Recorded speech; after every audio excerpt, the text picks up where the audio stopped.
scary basement. Each week, me and my friend Roxy are drawn inexplicably and supernaturally to this basement, which is full of sticky demons, a massive spider weaving an admittedly mediocre web, 2 Cerberus dogs for a total of 6 heads, and old acquaintance we wish would be forgot. I'm Mikey McCollor. And I'm Roxy Polk. Roxy, let's start out, as we always do, with the scariest things that happened to us outside the scary basement this week. Roxy, what happened in your life outside this basement that spooked you to your very bones? Well, this being our last episode of the year really put things in perspective, and it made me realize that 2021 is over and it feels like only a month went by. So the passage of time is the scariest thing that happened to me all year. And you're this 1 year week. closer to death. It's true. So are you. So is everyone listening. Since you know specifically when you're going to die, you know exactly, like, the time is so much more valuable to you. Ever since you accidentally ran over that old crone and she whispered the day of your death into your ear. It was a real bummer. I can't believe she did that to me. I mean, she was fine. She got up and she whispered that to me and then she walked off. She was just mad. That's the thing. Like, if you had really hurt her, I'd be like, yeah, take away all the joy of living life by Roxy by telling her the exact expiration date. But the fact that she did it to you when she was okay was just petty. Yeah, she was just annoyed with me, which, I mean, I did hit her with my car, so fair. I would be annoyed too, even if I'm an immortal being. But still rude, I think. Thumbs down. What about you, Mikey? What happened to you this week?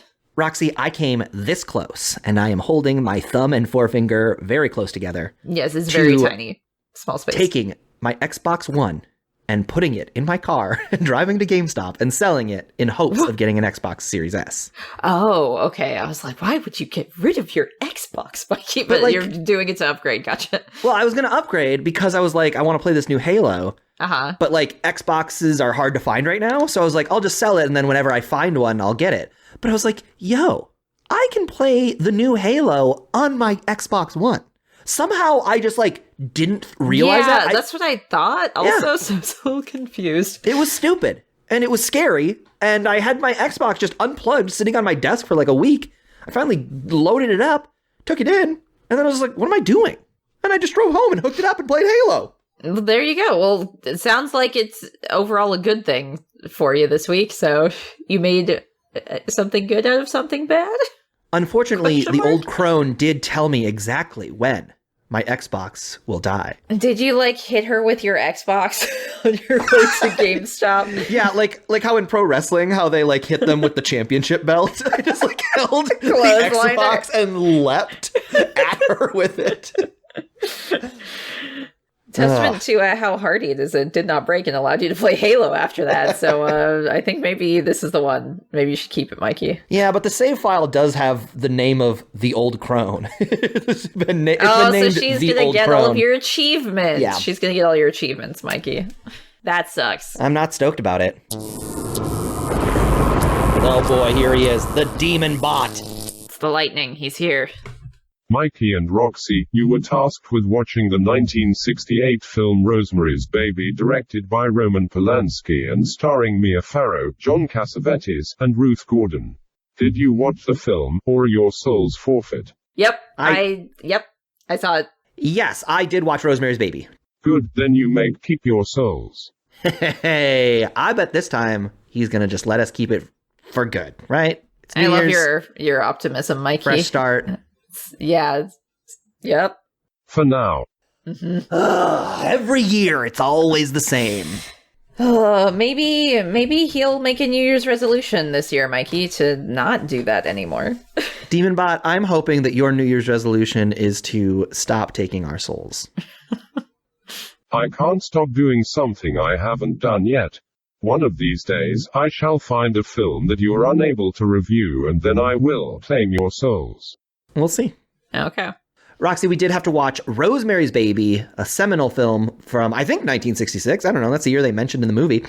For anybody who is at the basement door with a glass pressed against their ear and the floor, let's give them a plot recap in case they haven't watched it. What do you say? Yeah, I would love to do that. Great. We open Rosemary's Baby on Mia Farrow playing the titular Rosemary. She's checking out an apartment with her actor husband, a guy named Guy. What was once a massive unit has been divided into multiple units, and despite the fact that its now dead former owner seemingly barricaded a door connected to the other apartment shut with a cabinet, Rosemary and Guy like the place and decide to move in. They then have a farewell dinner with their soon-to-be former landlord, Hutch, who tells them about a lot of mysterious goings-on at their new building. Apparently, witches lived there once and tried to conjure the living devil. Also, someone was eating babies, so it seems like a nice neighborhood. Doing laundry at her new place, Rosemary meets a young woman who is staying in the apartment next to hers with a kindly old couple called the Cassavetes. The next night, Rosemary and Guy find this young woman dead on the sidewalk, having jumped out the window, and then they meet the returning and not quite sad enough Cassavetes, Minnie and Roman. Rosemary and Guy have dinner with the Cassavetes, and while Guy is initially apprehensive, he comes to grow fond of Roman and his wild stories.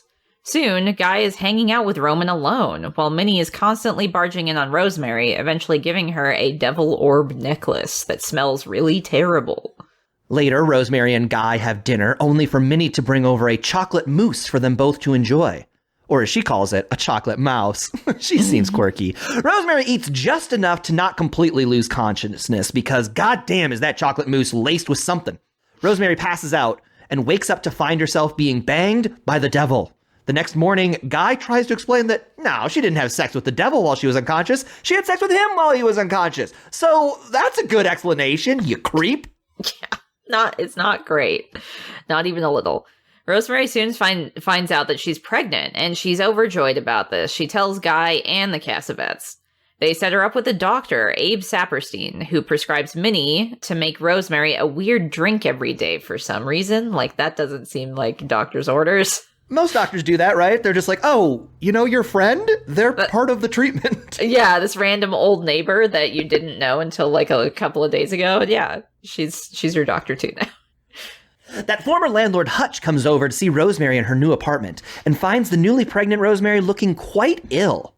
Roman also comes over, coincidence? And he and Hutch stare each other down like prize fighters about to go at it for the belt. When Hutch leaves, he's missing a glove. The next night, Hutch calls Rosemary and asks her to meet the next day. The meeting never happens, though, as Hutch completely ghosts her. Rosemary calls his apartment to learn that Hutch is in the hospital having fallen into a coma. Literally moments after talking to her on the phone. It just happened. Rosemary and Guy spend New Year's with the Cassavetes. Oh, this is my favorite scene. Roman cheers to 1966, saying it is the year one. Which nobody comments on, but God, sure felt scary in the moment. It was very strange. This leads Rosemary to throw a party of her own with just her non-elderly friends. Here, she finally tells someone else how horrible her pregnancy has been, that she's been in pain for months. And sadly, to make things even worse, Hutch dies, but not without first leaving Rosemary a book on witchcraft. Soon, Rosemary discovers a young Roman is mentioned in the book, his father having been the man who summoned the living devil. Scared for her baby, Rosemary decides to cut the Cassavetes out of her life entirely. When she mentions this to Dr. Saperstein, he tells her that Roman is dying, and that he was waiting to take the final trip after Rosemary had the baby. Now, he's free to go, and soon the Cassavetes move out. But then, wouldn't you know it, Rosemary learns Dr. Saperstein is a devil boy, too. She goes back to her original doctor, Dr. Hill, and pours out the whole devil story. Dr. Hill, though, he's just as afraid of Abe Saperstein as Rosemary is, and he immediately sells Rosemary out to the good doc. When Guy shows up with Dr. Saperstein, he takes Rosemary away. Rosemary tries to make her escape, is quickly caught by Saperstein and sedated. When she wakes up, Saperstein and Guy tell her that she had the baby and it's died. But then Rosemary hears a baby crying through the walls. So she moves that cabinet aside and breaks into the next apartment through the closet. There she finds a damn hell party is going on. The Cassavetes and Guy are all standing around with a bunch of normal-looking people and a black bassinet in the middle of the room. Rosemary approaches, knowing her baby is inside, but is horrified by what she sees. She asks what happened to the baby's eyes, to which Roman replies, he has his father's eyes. The party then breaks into choruses of Hail Satan, and This is the Year One, and God is dead and Satan lives. The movie ends with a resigned Rosemary rocking her Antichrist baby to sleep, deciding to actually, in fact, be its mother. Oh, what a movie. It is intense. I, in my head, think of this as a New Year's movie, but there's really only one New Year's scene. But the constant refrain, it's not a constant refrain, they only say it twice. This idea that, like, it is the year one. Year one. So haunting to me. It's so horrifying and so funny, and I love devil stuff so much. I love this movie so much. I think it's so funny. I think the cast of vets rule. I think Rosemary is awesome. I think this, like, hopelessness in, like, the face of joy that she's, like, experiencing. Like, she wants to get pregnant so bad, and it's so hopeless and so sad. I love every second of this movie. What did you think? I think this movie, like, paved the way for a lot of things that came after it and has, like, influenced so many things that by the time I actually saw this thing, which was, like, so influential, it felt like I had kind of seen it before to an extent, which is not the movie's fault in any way, because, like I said, it's the one that set the standard. It's the thing that people have been emulating or inspired by. But this movie is, like, 2 hours and 16 minutes long, and it was too long for me, I think, because there's a lot of downtime, a lot of, like, very similar scenes that happen where the gaslighting gets worse, and I kept getting more and more frustrated at how awful everyone was being to her. So, like, that was the true horror for it. It was, like, so frustrating in the way they gaslit Rosemary for the entirety of it that I was just like, I can't take 2 hours of them being so horrible to this woman. I can take an hour and a half, though. I could see this movie. It's so interesting to me because I agree. Like, when I saw how long it was, I didn't remember it being that long. And there's a lot of scenes where they pay off a lot of things that they set up. Where like there's like a whole scene like Rosemary learns that, like, oh, they took the glove because that's how you cast a spell to send my friend Hutch to his death. And I was kind of like, they do. It's interesting to me what they choose to explain and what they choose not to explain. Like, and, like, show as well. Yeah, I love that we never find out what exactly the hold that Dr. Saperstein has on Dr. Hill that makes Dr. Hill immediately sell Rosemary out. But, like, I assumed he was just in on it. I want to know. Isn't he just, like, in on it, or? Well, he's, like, kind of scared. He's, like, nervous this whole time. And it's, like, it's not until she brings up Saperstein specifically that he's like, oh, Saperstein? Yeah, okay, yeah, got it. Like, he's got some sort of power. I wonder if he's, like, the leader of the cult? He might be, yeah.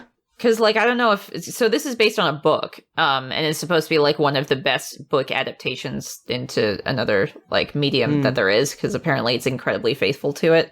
But I don't know if the book goes into more detail about, like, the structure of the cult, because, like, I don't know if Roman is in charge, or it's, like, his dad was... So does that make him in charge by default afterwards, or is Saperstein maybe in charge of it?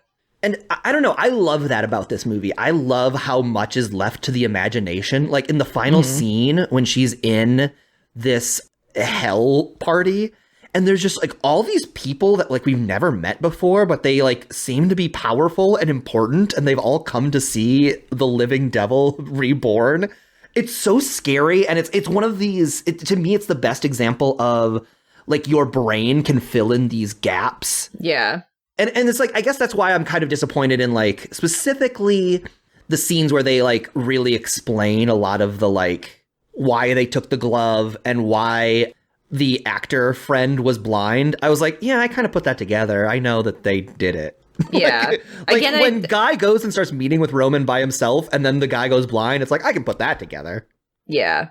I think, again, it probably speaks to the fact that this is, like, kind of establishing that formula where, like, maybe you don't need to go as much in detail to it later because this movie showed, like, kind of a formula, or, like, people have kind of figured out a way to streamline that, I guess, or, like, trim the fat on scenes like that where they explain stuff. Her husband is so awful. I hated him so much. He sucks so bad. It's all his fault. This entire thing. Think he is the true villain of this show. He is.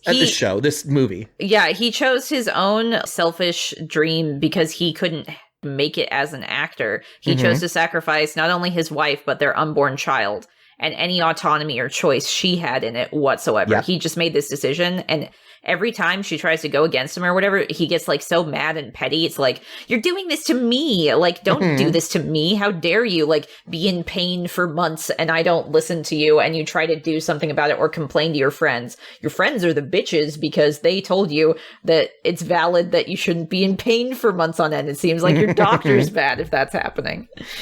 Well, here's something like I when you say that like this movie is like all gaslighting, I think you're exactly right in that it never has. Not all, but like mostly. There are very few moments of like victory for Rosemary throughout. Yeah, there's like none, honestly. There are moments where like, or like she's happy, but we as the viewer know she shouldn't be, or something. Like it's very grim in that sense. Yeah. It's got this overview of like, we know this is bad. We know what's happening here. But like, there's never a moment where we think like, again, I don't know how much, because you're right. There is like a lot of osmosis. We somehow know where this movie is going before I certainly remember knowing what was going to happen before I saw it. Yeah, but like same. The scene where they throw a party and Rosemary's old friends from her old life come and they're like, yo, this is fucked up. You got to change something about this. She also looks like death. The way that they show her slowly degrading while she's like in pain like this, like her eyes are sunken in, she's losing weight. She gets this haircut to like try and freshen up her look, but it just accentuates like how thin and like gaunt she's become because she doesn't have hair framing her face anymore because she's got this little pixie cut. Her friends genuinely care about her, unlike her husband and these shitty neighbors who like pretend her husband is supposed to be the person who cares about her the most, and he obviously does not. Yeah, so it hits home even more. He's history's greatest tool. These little tiny, like it's almost got this noir vibe to it. One of the defining traits to noir to me is like the hopelessness. You'll so often like open, I think about like Sunset Boulevard, which opens on like the detective floating face down in the pool and then doing his voiceover narration. Like we know this is going to end badly and it gives you these little pinpricks of hope, but like they're always tainted by this knowledge that we know he's going to die at the end. All these little moments where like Rosemary starts throwing her drink down the drain that the Cassavet lady is giving her every day are like these little tiny victories. Yeah, so you're like, yeah, do it. When she like tosses her devil orb necklace down the drain, like we get these little moments, but it's such a frustrating movie. Like this movie, it's frustrating. This I had to keep pausing it. It took me way more than like the runtime of this movie to watch it because I would like have to pause it and be like, oh, I'm so frustrated by this. Because, like you're saying, those small little moments, then she'll immediately be, like, brought back. Or, like, eventually she ends up drinking the smoothies and eating these brownies that they're giving her again.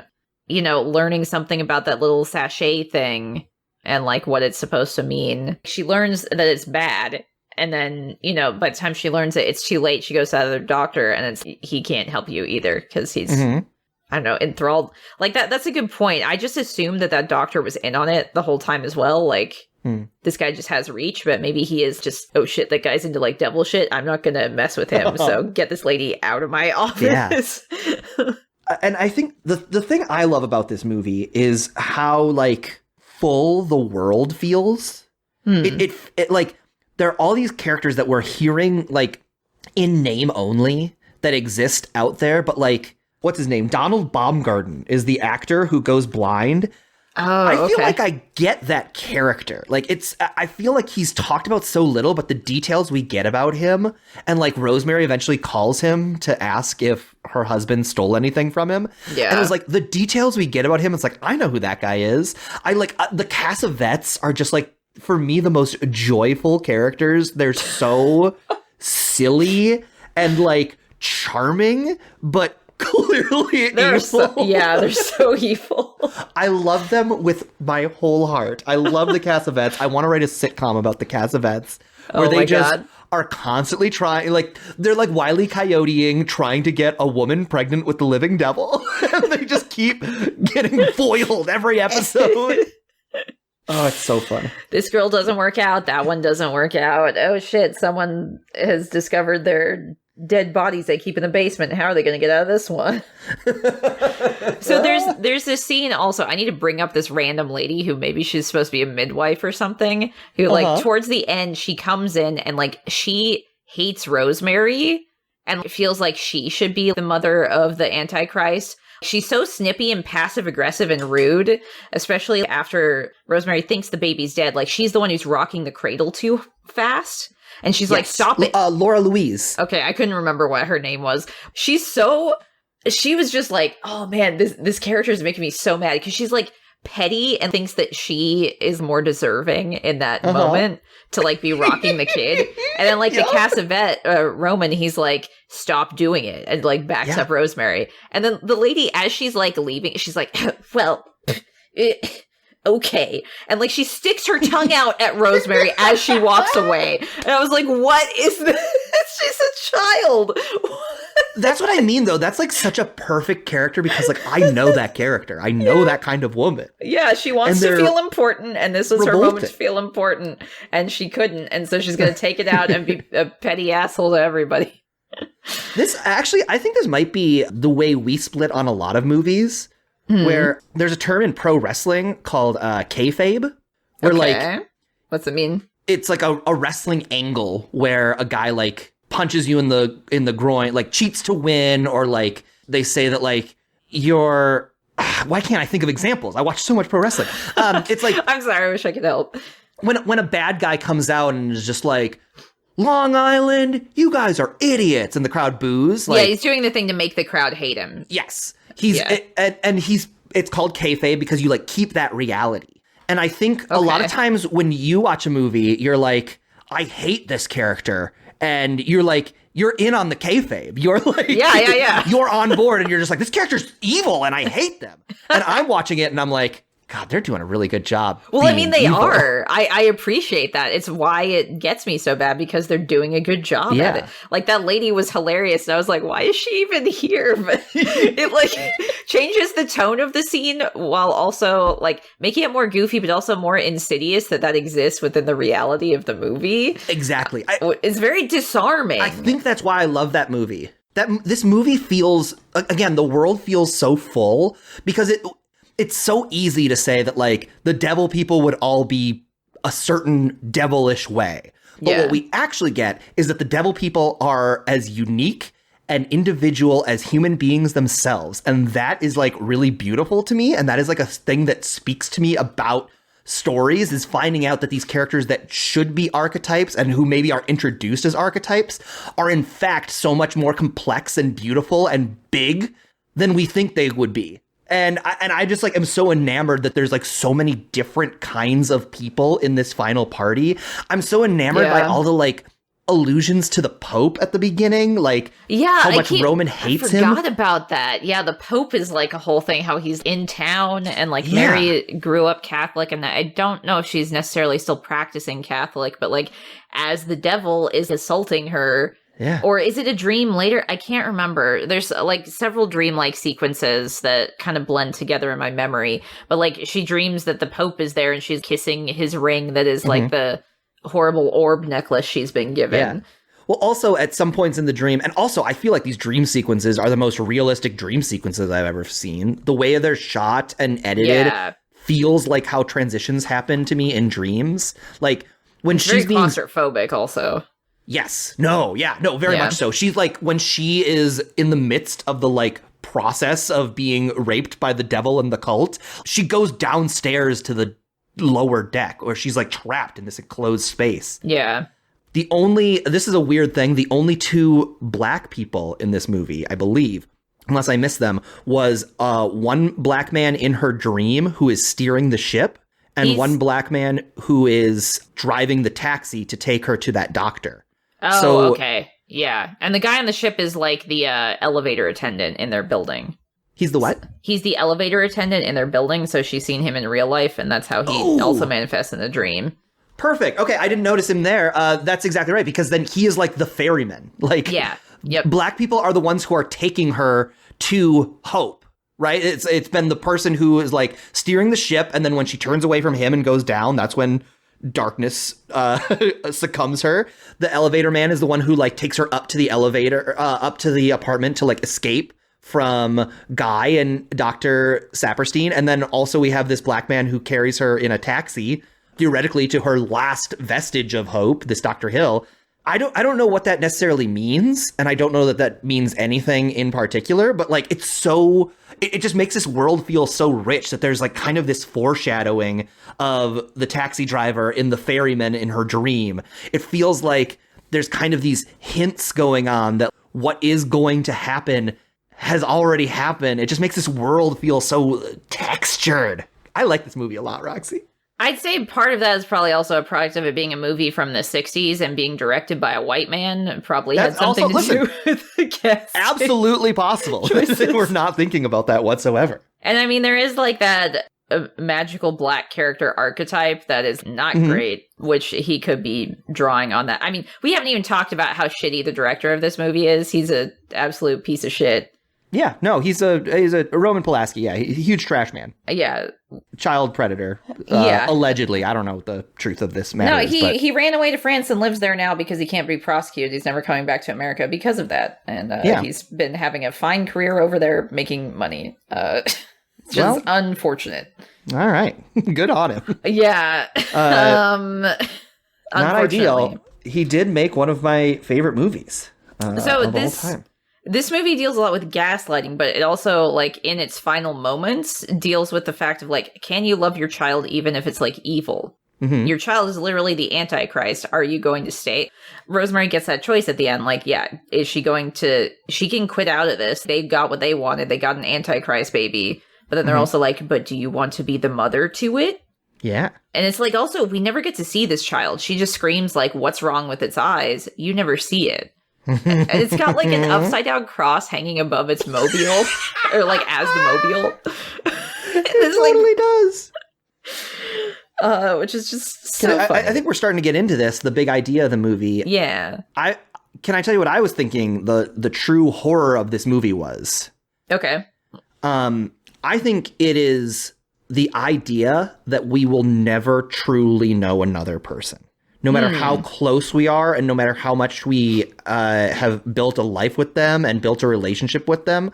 Yeah. The truth is that Rosemary doesn't know who Guy is. Yeah, which is the most terrifying part. He turns out to be literally evil. Like, they turn him into as, like, objectly evil of a person the thing as is, they can. He always was that. He just needed the opportunity. If he was given the choice, like, hey, do you want to sacrifice other people so that you can get what you want? And his immediate answer was like, fuck yeah, I don't give a shit about my wife. I'm number one, my career, I care about that. I'll let my wife get raped by the devil and gaslight the shit out of her. Well, you tell me what you think about this. This is something that I've been kind of thinking about in relationships. And also blinding his rival, too, like completely decimating his rival's life, not just taking his place. He has bodies in his wake. Okay, sorry, Mikey, I just want to yell about that. You meet somebody who you fall in love with and you get married and you trust them and you love them. And then you never think when you're dating somebody to ask them, like, what would you do if a devil cult gave you the chance to blind somebody and let me get raped and give up a baby once and then bring about the end of the world? Like, is your career that important to you? You never would ask that, right? Yeah. When you meet somebody, like, relationships are about two people and they're always growing.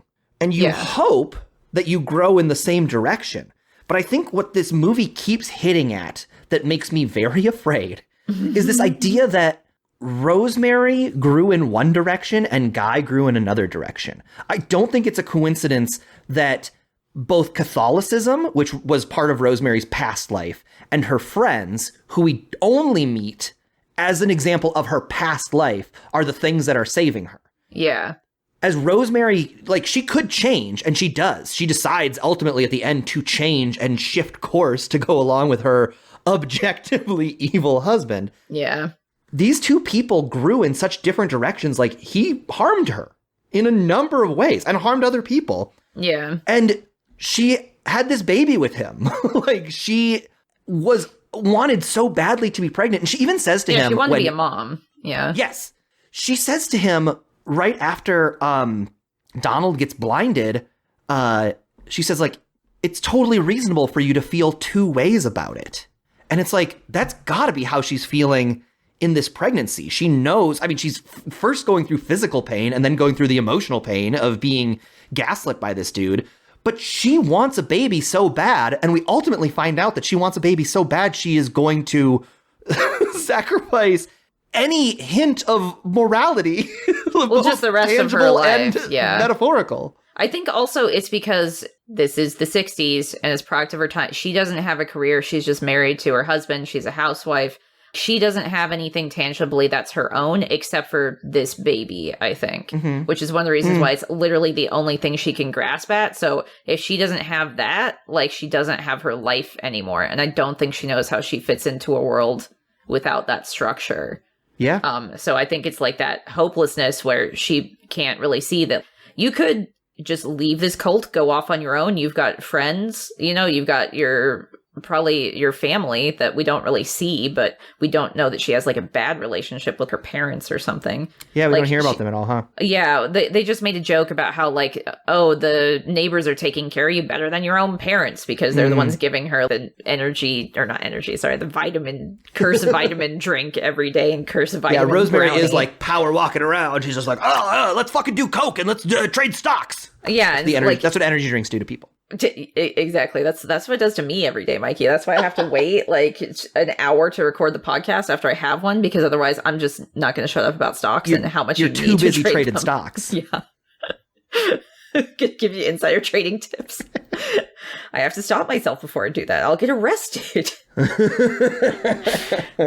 But yeah, I think she just feels trapped in every way of it. And it's like literally the last vestige of anything she can grab onto because she can't see anything else beyond it, which is also part of why it's so heartbreaking. Yeah. No, it's an upsetting movie with like, I always talk about like how a lot of movies and TV shows I love are like cake, where it's like, okay. I always say that like Lost is like a character cake with mystery frosting. Like this I keep saying it's a show. It's a movie. It's very long, I think is why. I want it to be a show because I think a Cassavet sitcom is so funny. It's not about Rosemary or the devil at all. Well, yeah, I mean, I don't care about any of the devil, but I mean, they're clearly doing the devil stuff. Yeah, they are, but like, devil never shows up because if he did, then their job would be done. So they got to keep trying to do devil stuff, and then it fails. Every episode. The devil in my Cassavet sitcom is like how Martin Sheen was supposed to be in The West Wing. How like they would always talk about the president, but he would never appear. Roxy, do you know the name of the actor who played Guy? No, I do not. I only know Mia Farrow. His name is John Cassavet. Wait, you're joking. That can't be real. That's what? His name. Yeah. But he's not even the guy who plays the Cassavet. What? And it's like, that name is an anagram also. Yeah, no, pretty wild coincidence, huh? Is this one of those productions that was like secretly cursed? I know that like Roman Polanski's assistant died. Oh, really? I didn't know that. Yeah, during the production of this, but I don't know if there's any other things about it being cursed. Well, it was a documentary. Oh, okay. Well, that's the most cursed part about it, of course. How could I forget that? Many did believe the film was cursed, including producer William Castle. He believed several tragedies following the movie, including the Manson family murders of Roman Polanski's wife Sharon Tate, were because of the curse. Adding to the distress was that one of the victims of the family the following night was named Rosemary. Castle lived in seclusion for the next 5 years out of fear the devil was out to get him. No, we don't talk about this a ton, but I think the value that horror movies have for society is that we can kind of poke at some underlying fears in sort of this safe space. And for me, this idea that like, again, I don't think you can ever truly know another person. And this is kind of a to even know yourself as yourself, you know, let alone knowing somebody else. That's a great point. I don't know what I would do if I was offered the killing Donald Baumgart's site is not dissimilar from the like, would you push a button and you'll get $1 million and somebody randomly will die? Like, yeah, I think when it comes to like moral dilemma. Yeah, my partner, I would not give her up to the devil cult. I know that much about myself. Yeah, I don't know what I would do about a shitty dude. That's enough about you. Who like keeps stealing jobs from me. Maybe I would. I don't know. We'll have to talk, Roman Cassavet. The thing is, I also wondered if he could undo the curse if he like got rid of the tie or something. I wondered about that. Which is not to say that I think the husband was even thinking of that whatsoever, but He sure was. I do not think so. I think he would have killed him if he thought it served his purposes, but it would probably be too suspicious if he did, honestly. Mm-hmm. But, I mean, the guy himself they're supposed to be friends. It's just his friend is more talented than him, so he's getting the parts. It's not because he's stealing them from this guy. He's just, like, better at them. And that's one of the reasons why the husband is so petty. Like, instead of getting better at his craft, he's just gonna, like, take out his rival. It's another reason why he's so awful. But yeah, I think that's like a very scary idea. Yeah, that's certainly it's probably like the most terrifying, especially when you're like dedicating, the rest of your life essentially. Right, is what you've chosen. Christ Almighty, it's scary, Mikey. What a movie. Roxy, do you have a question for me? I sure do. So, I'd say this is a pretty cursed apartment building. So I want to know, what is the most cursed apartment or house you have ever lived in? Well, I am somebody who doesn't care where they live. Like, I just need, like, my private space with a TV and a PlayStation and an Xbox and a printer scanner. Okay. So my cursed apartment is not necessarily a crappy apartment. I've had a few, but they've all been fine. The worst apartment I've ever lived in was with these two girls that I lived in Koreatown in Los Angeles with them. And they were like mean girls. Oh, okay. Really like mean and like cold to me. And it was really upsetting. And it was one of those like kind of people who would just like, okay, can I tell you about what my friend did to me tonight? And then they would tell you a story and you'd be like, oh, you were 100% in the wrong there. That was horrifying. But, like, she wants you to agree with you. Exactly. With her. She's like, can you believe they would say that to me? And I'm like, yes, they needed to say that to you. Somebody needs to say that to you.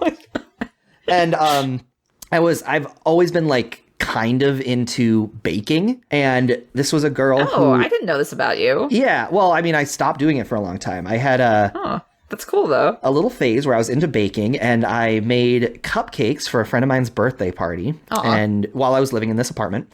And I took them over to the party and ended up sleeping over there. Mm-hmm. And the next day I came back and she was like, this girl I lived with was just like, you got cocoa powder on the floor and my little dog could have eaten it. And it was like, I know, like, I didn't leave a mess. Like, I cleaned up afterwards. So, like, absolute worst case, there's like dusting of chocolate powder in the, like, tiles, you know what I'm saying? Like in the line, in the space between tiles. And I was like, I'm really sorry about that. I will be more mindful next time. And she was like, okay. And she walked away. And then she came back like an hour later and was just like, I just feel like you almost killed my dog. And it seems like you don't care. And I was like, I don't know what to tell you. I didn't almost kill your dog. I would care about that. Sorry, friend. Yeah, like if the dog had like eaten some of it and like had gotten sick, like that would be a reason to get mad. But like once you tell someone to like, yeah, okay, you did this, please be careful. And you were like, yes, I will do that. Like why would you come back? Like she came back. It's because you weren't as upset as she, or like apologetic as she wanted you to be. Exactly. So she's going to try and she force needed you. me to be on her level. And and then it was not that long afterwards that I was like, okay, this is not working out. I'm going to move out. And she was like, okay, well, we're going to keep your security deposit. So and you could be like, you don't get to say that. You don't get to do that, lady. What the hell? Yeah. No, that is what I said. Okay, good. Did you get it back? What do you mean? What do you mean I don't? Yeah. I did end up getting it back, yeah. Okay, good. So yeah, that was just like a toxic little situation. Roxy, what was the worst place you lived in? So mine had like essentially two parts. So when I moved to Portland initially to be an intern, I had to try and like scope out a cheap place sight unseen because I didn't live there. So the place that I found was like next to one of the colleges downtown. So it was renting a room in like a shared house and everything. Turns out I was there's like one bathroom. I was sharing it. The house itself was like two houses stitched together. So the landlady like lived in the house. So she had like her own bathroom that nobody else could use. So like 12 tenants who were included me. Everybody else was a dude. I was the only girl there. Ugh. So you can imagine how gross that was. Yuck. Having to share one bathroom. There's no insulation at all. There's no like central heating. All I had was like a heat lamp, like heater thing. You've seen those things that they look like kind of like a heated dish. No. You haven't? Okay. What does that it's mean? like it's a different type of room heater, or like a what are those small heaters called? Why am I spacing on what this is? No, it's a heat dish. That's fine. Yeah, heat dish. Whatever. You guys get it. I don't need to explain. I'm spending too much time talking about this thing already. But so like that was the only thing that could heat the room. I brought my own like sheets and stuff, but I didn't expect there to be no insulation, so it was like super cold. And I remember getting sick with like a flu kind of thing, like while I was there, because I was traveling, wasn't used to things, really stressed out. And also the first night I was there, they weren't there to give me the key. So like I almost had to crash on like one of the people who I was interning for, their house, or like they were going to put me up in a hotel room because they didn't give me the key when I first got into town. That's like one of the most fundamental things a landlord should do, is give you the key to the place you live. So it was a fucking nightmare. And also all of these other people I was living with, all these other dudes, they're all like college dudes who, you know, maybe it's their first time living alone. So I couldn't and did not want to use any of the shared spaces. No, so don't. I tried to get out of that as fast as I could and was able to rent a room from this other lady who had an apartment. And this is how it got even worse and into like a gaslighting situation where she was a toxic roommate. Oh. Because like the dudes and the landlady from the other place were like ambiently bad. Like they weren't trying to manipulate me. They were just going about their own lives and being kind of shitty. It didn't feel personal, but this lady was really weird.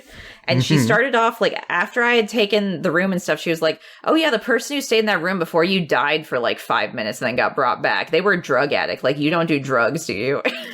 Like, no. Cool. Okay. And so she had like this cat who like, she wouldn't keep the cat stuff in her side of the room. She would force it to be like in the shared space, like the bathroom and stuff. I think once I was like plucking my eyebrows in the mirror or something, and she was like, make sure you don't put those down the drain. I was like, why are you even like looking at me while I'm doing this, let alone like commenting on that, like whether I was going to do that or not, weirdo. Somehow I pictured her like flipping the switch and you finding out that the mirror was a one-way glass. But it, like, better not put those down the sink. And she like told me, so like she gave me the room and then she had, because it was a 1-bedroom apartment. So she sectioned it off where like I got the room that was right off of the hallway and she got the whole rest of the apartment, which was like the living room and the kitchen. So it was like, I didn't get to use the kitchen, but she was like, oh, if you needed to use the stove for something, sure you can. Just let me know. And like, I used it exactly once, which was to cook a pizza. And she got really weird and passive aggressive about it at me too. Cause like I had a friend coming over, we were like watching a movie and we just had a pizza in the oven cause it's cheaper. And she was like, I don't like that you use the oven. I didn't even come over to her side to do it. I like asked her to do it. So I wasn't even like encroaching in her space. And she was like, I don't want to ever do that for you again. And I was like, but I thought you said I could use the kitchen sometimes. Like I literally only used it once. Yikes. And then she had like some guy start to come over. So it made me like feel very uncomfortable. I was like, okay, I don't know who this dude is. There's not like a lock on my door. You had the previous person who stayed in this room was a drug addict, so I don't really trust your like judgment of people. And she was also someone who like did homeopathic stuff. So like she did not use like actual proper cleaning supplies and stuff. And like I wasn't allowed to use detergent that like had chemicals in it. Anyway, I like cleaned up the apartment, left. I didn't even ask for like the half-month rent that I had paid because like I paid like half a month. I was like, I just need to fucking get out of here. So literally I had my friend help me drag my stuff down, leave instantly, and like another friend pick me up in their car so I could stay with them for a couple weeks and figure things out. But like she was screaming and yelling at me because she was like, you're horrible. I'm going to tell everybody on Facebook about how you broke your lease. No. And I was like, I am like not even on the lease. You literally scooted me in under the radar so you could get more money and then treated me like shit. Also treated her cat like shit. Like I sometimes wonder what happened to her cat because she didn't like feed it properly and like would scream at it. How often did you find the cat dead for 5 minutes and then it came back? Yeah. I feel like I've been talking about this for so long, but it was, I got out of there, but that was great. Learning experience. Roxy, what not to do. You and me have had some bad roommate experiences. If we weren't spending so much time locked in a basement together, I would say we should be roommates. But hey, maybe someday. I don't want to live in LA, but who knows? Well, there's a cot in the scary basement, and if you ever need to camp out... Oh, my living situation now is completely fine. No cursed at all. But my first living experiences in Portland were absolutely cursed. To be fair, though, that cot, it is like the bed in... Deathbed, the bed that eats? Deathbed, the bed that eats. Yes, that is exactly what I was thinking of. The cot is Death Cot, the cot that eats. Okay, well then, maybe I'll sleep on the floor. That's fine. On a scale from 1 to 9, because 10 does not exist in the scary basement, how likely do you think the events of Rosemary's Baby are to happen? So I'd say a gaslighting shitty husband in your community who are gaslighting the shit out of you and you can never know. 9 out of 9, but 9 out of 9. But I don't think the devil part is real, so I'm going to dock down 1 point, so it's 8 out of 9. Okay. I said 4.5. Because I think you're right in the realism part, and I think we're not right in the devil part, so I just split it down the middle. Fair. I also think, listen, that devil stuff, that's a coin flip. That might happen. Like, whoever wins the eternal battle between light and dark, God or the devil, I'd say it's 50-50, so I went right down the middle. Okay, yeah, no, it's fair. Roxy, last week we made a bet about this movie. How many times is the word Satan uttered in Rosemary's Baby? You said 10. I did. I said 10. I said 8. Okay. The answer, Roxy, is 12. Oh, it's another week in a row. They don't say it for like the entire movie. And then at the end, they're like, Hail Satan! Hail Satan! Hail Satan! Okay, so it's like everyone in that room. Hail Satan heavy. Yeah, so they're basically all in the end. I think maybe Hutch says it early on. You might call it the living Satan. Oh, yeah, because they talked about how, like, the previous tenants or something, right? Yeah, so, Roxy, once again, you're the champion. Congrats. My goodness. Champion in the scary basement. Pump your arms. You did it. Yeah, I'm doing it.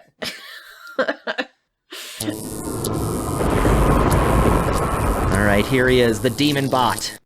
Congratulations, you have successfully reviewed Rosemary's Baby. Your souls are safe for another week.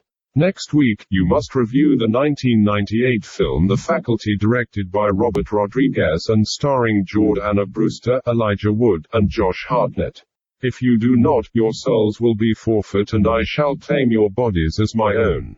So, Roxy, we're going to watch The Faculty. Yay, The Faculty. I love it. Yay. Woo. The only thing I remember about this movie is that Jon Stewart is in it, and they used to play clips of him getting violently killed on The Daily Show a lot. So, oh, did they? Okay. I'll look forward to that. You get context for it, finally, after all these years. What do you say you and I make a bet? Let's do it. Let's make a bet for The Faculty. So there's going to be like a cast of teens. Should we make a wager as to how many teens will make it out alive? Yeah, or teens or main characters? Let's say main characters. Because, okay. yeah, I don't know how many of the titular faculty are involved in the ensemble. So, okay, we'll say main characters. How many main characters make it out alive? All right. So I'm going to say number 2. Two characters. So you're saying probably like, listen, I know nothing about this movie. It would probably be like the main guy and the love interest. Would be the 2. Yeah. I'm going to say 3. I think we're going to get main guy, love interest, and some sort of comedic side player who we think is dead for most of the movie, but then comes back at the end. Comic relief, yeah. I'd say that they're both solid genre bets. So we'll see what we get. Oh, we'll just see. The pact has been sealed. I mean, the bet is confirmed. Whoever is closest to the number of protagonists who survive shall be declared the winner. The loser will spend the following week plagued by nightmares. They are back in high school because they need to take one class or else their degree will be revoked, but they don't know where the class is and the school doesn't quite look the same. All right, so Roxy, before we get out of here, what's making you happy this week? Huh? I don't know why I said it like that. Well, since it's the end of the year, I'm going to be tackling something I've been meaning to do for a while now, which is like downsizing a bunch of the stuff I own. You know, caring more about the stuff I have and getting rid of things that I have been hanging on to. Like some stuff was like, oh, I have an editorial credit in this thing, so I should keep it. But am I ever going to really look at this again? Or like, here's a book series I collected when I was a teenager. I'm never going to read that again. It's so joyful when you can just take... I just did that with like clothes. Like I had a bunch of t-shirts that I was never going to wear. I have a bunch of clothes too I need to get rid of. They're also... It's joyful. I'm going to Joyful to get rid of a Keurig machine that I haven't used for like 3 years. It's just practically like new. It's going to be great. I'm going to feel much more free, not tied down by stuff, and get some money too, because that's nice. That rules. Yeah. I love that. What about you, Mikey? My thing that is making me happy is very similar. It's just the new year in general. I just love this fresh start. I love wiping the slate clean. Something I end up doing almost every January. I think just a couple years ago, I took an improv class about movies where you were doing improv based on like, you'd get a title of a movie and you'd kind of like build out a fake movie and then you'd improvise the entire movie. Okay, that sounds fun. And I just so happened to take it like early in January one year, and the improv coach like recommended like, be watching movies. Like this week it's Westerns, next week it's rom-coms. Like, so you know all the tropes so that when somebody recommends a movie, you can like think, oh, here's all the scenes that are happening in that movie. And so I end up every January, just kind of on accident, I set myself up with like a watch a movie a day kind of challenge. Oh. And it's pretty much the only time I watch movies in my life. It's in January. Really? Oh. I'm really bad about watching movies. TV and video games, I got down pat, but movies I just miss out on. So yeah, I'm very excited to watch a month of movies. That's great. You got like a whole list set up, or you'll just kind of like figure it out every day? I just watch a movie a day. We'll see where the world takes me. There you go. There's so many releases to catch up on, and January notoriously releases the worst movies, usually. So you can catch up on good old ones and maybe see some ridiculous, not good new ones. I will not watch a new movie. Okay, there you go. Not in January. Good. I'll tell you that right now. Perfect. Then set. You'll have a great time. Roxy, it's about time we get out of here, but as you know, each week the Demon Bot hires a new monster to guard the basement door to keep us from escaping. And yet each week we still escape. This week, to get past the guardsmen of the basement, I'm just going to pop with them this bottle of champagne. Okay, I think that's great. Yeah, celebratory spirit. Who can resist that? So we'll just pour a couple of glasses of champagne, Roxy, if you want to take that bottle. Thank you. We'll just go up the stairs, see what's up there. Oh, no. Roxy. What? Uh-huh. It's a Yeti. Okay. As we all know, Yetis are allergic to champagne. Oh, no, Mikey. He's going to Yetis are allergic to champagne! He's going to take this as an insult!